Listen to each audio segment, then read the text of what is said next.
Alright, so in this lesson, we're going to see how to use volume velocities to move particles. Okay, so this is the final result that we're going to get. So volume velocities is a very nice way to move particles because you can get very precise. Like you can actually just force the particles to move along a specific path. So what we're going to do is we're first going to build this sort of tree-like structure, and then we're going to move the particles. So the tree structure is actually the most complex part in the entire tutorial.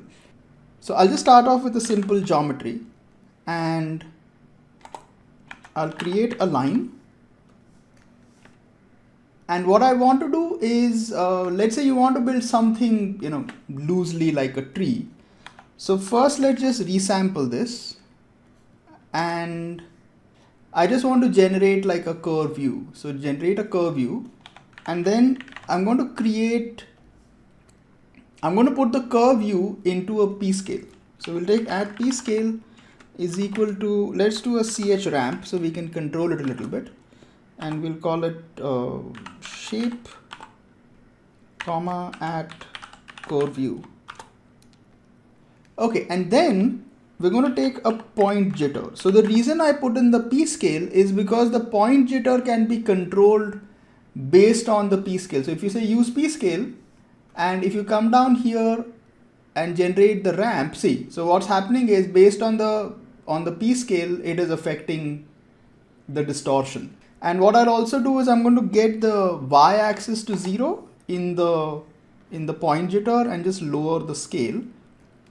Also, I want to lower the number of points because I don't want it like that distorted. So now we can just take it a little bit and adjust the seed. Okay, I think this is fine. Okay, now resample it again. And this time we'll resample it as a subdivision curve, so it's slightly smoother.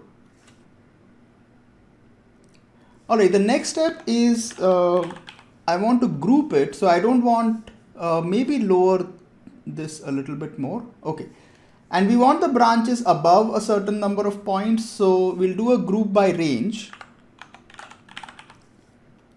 And I'm going to group the points, we'll call it top, and like just increase the start value till about, yeah, I think this is fine. So above this we'll have branches. Okay, now take an orientation along curve, so which will give it normals.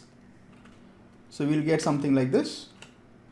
Okay, now let's do one thing. Now let's take all of this and we'll duplicate this till about here. So I'll do Control C, Control V. And all I'll do is I'll just take the point jitter and give it a slightly different seed value. And now after this resample, I want to once again put in a p-scale so I can control the branch size. So I'm just going to copy this. So take this resample and again just add a curve view, and then we'll take the same attribute wrangle and drop it in here. So this will control my branch size. Okay, so this is fine. And now what you need to do is just bring this down here, and we can do a copy to points. So these are the branches. So let's bring this here. Let's bring that there, and we will copy it. So we'll get this. Okay, and we'll copy to top, which is fine. And the branch size that we have, we'll have to just reshape it. So the ones towards the top will be small and ones towards the bottom will be bigger. And then we want it to spin around. So come into the orient along curve and come to additional rotations. So we'll take the roll and see. So if you increase the full twists in the roll, they'll kind of, spin around the center point. See, there you go. And then we also want it to sort of point upwards. So we can take, let's try yaw, and this is okay, but I think the pitch is what we want. See, so there you go. So if we increase the pitch, you can, yeah, this will point it downwards, this will point it up. Let's lower the point jitter. Yeah, I think this is okay. So let's just take the pitch, or hold on. Yeah, just take the pitch and like don't do the yaw. Just take the pitch so we can sort of point it like that. Yeah, I think this is okay. So we can come to the point jitter and make some adjustments if you, yeah, I think this is perfect. Yeah. So just take it to wherever you like it. Okay, so all of this is done. And just check if the normals are in place. Okay, so they're not. So what we'll do is we'll merge all of it together, like this one and the main line. And then I'm just going to give it another orientation along curve. So we'll have like normals facing like this. So once you have your normals in place, let's also do one more thing. Let's resample this again so we have more points, because this is very few points. Okay, so just set this again to subdivision curve and just lower it so we have like a fair few points, and then we can do orientation along curve. So we'll get a fair bunch of points. And then I can just take a simple wrangle and we'll transfer the normals to the velocity. So we'll do at v is equal to at n. So the rest is we need to convert this into a volume field. Okay, and in order to do that, we also needed to have like more like geometry over there. So what we'll do is we'll take a sweep and we'll set it to round tube. Okay, let's take it from the resample itself. But what I want to do is I want to delete some of the attributes that it has. So we'll take the attribute delete and we want to get rid of the normals and the p scale and the up. Okay. Yeah, so this is good. And then just lower the thickness of this, give it some end cap. So we'll just take a solid polygon and then let's fill it with some points. So we'll take points from volume and I'll just fill it with points. Okay, so bring it down to around 0.03. No, let's try 0.01. Yeah, this is good. And then I can just give it a little bit of jitter. Now what we need to do is we need to transfer the normals or the velocity that we have from here to these points. So I'll just take I'll take a transfer, and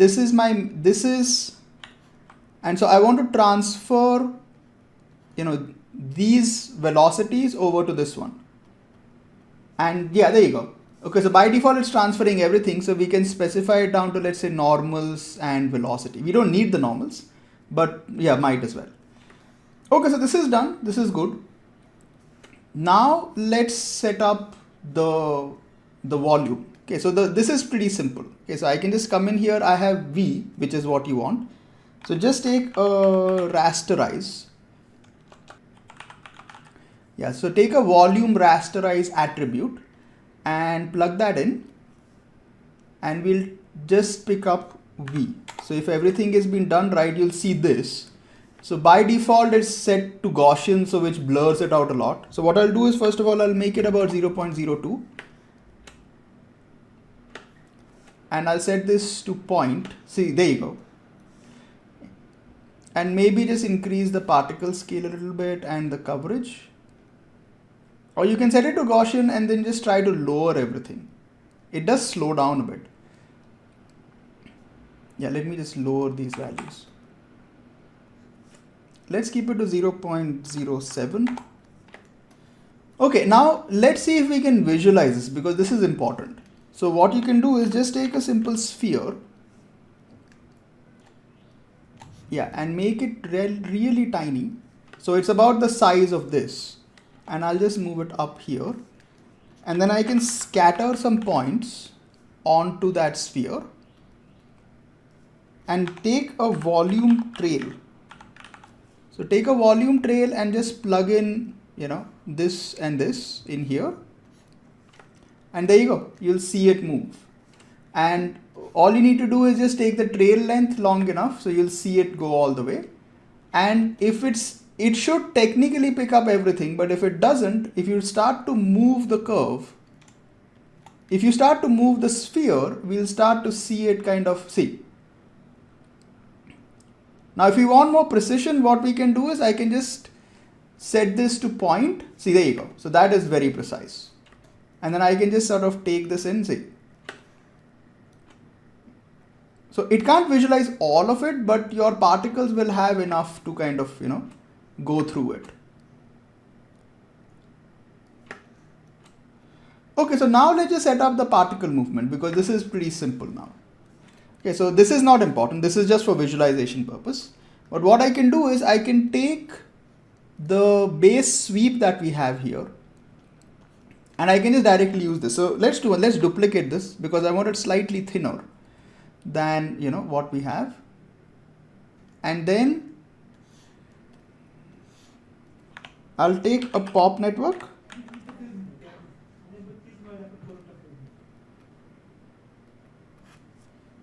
Okay, so take the pop network, and all this is very, very simple. Okay, so just come into the pop network and take an advect.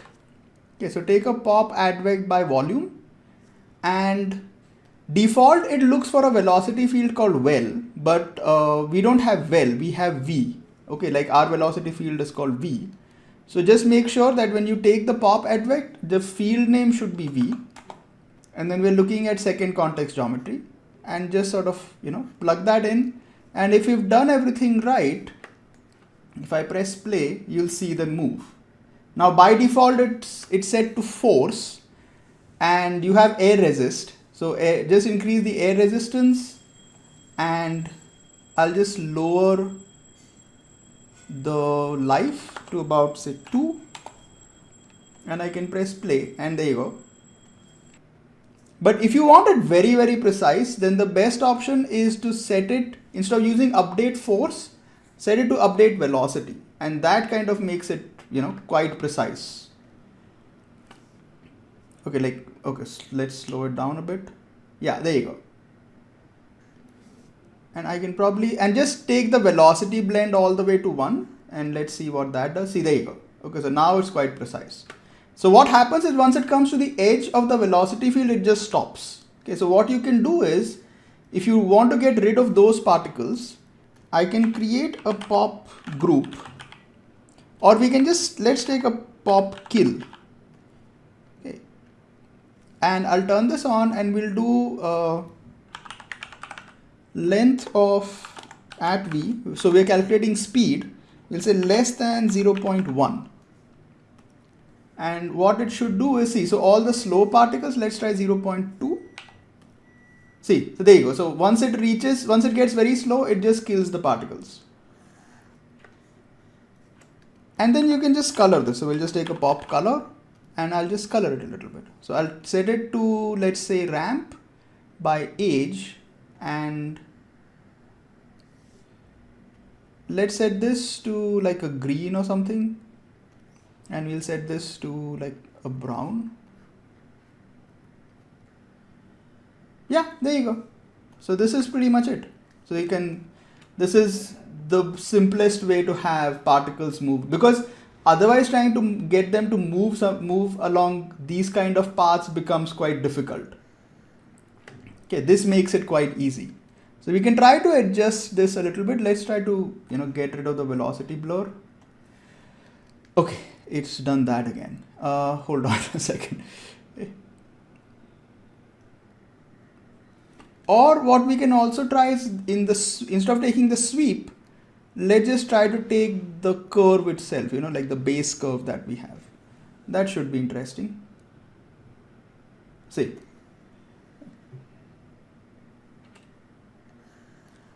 So yeah, so this is one of the nicest ways to have particles move along a curve. So more than the curve force that you have, this is not a bad way to do it.